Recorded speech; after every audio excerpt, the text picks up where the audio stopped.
devono riuscire a percorrere i 6 giri nel minor tempo possibile. Bellissime queste immagini, questo momento di tensione con le vetture pronte come dei cavalli di razza pronti a scalpitare prima di una partenza, di una gara importante. Vetture a trazione posteriore, abbiamo centinaia di cavalli in pista pronti a essere scatenati. Attenzione, partiti!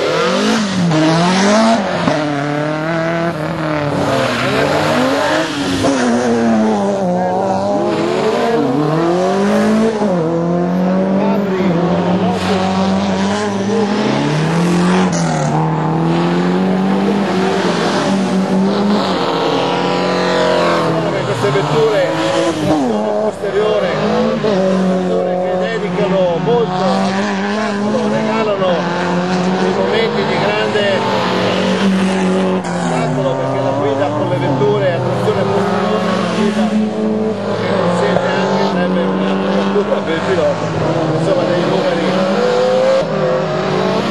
di questa mattina e del pomeriggio, perché ovviamente la pista è diventata più conosciuta a loro.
Sul podio Lisa, che salutiamo con un applauso. Ecco sul podio Giancarlo Bernardi.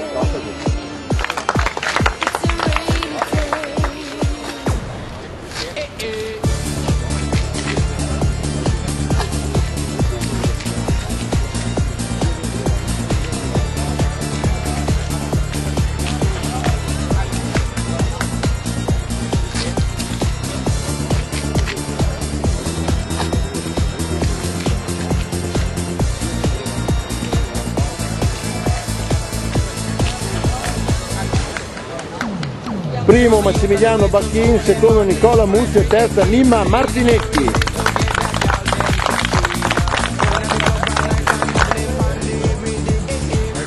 Saluto ai fans,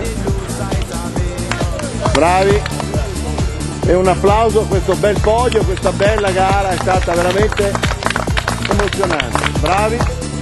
L'ultimo applauso della giornata per tutti voi, grazie, arrivederci alla prossima.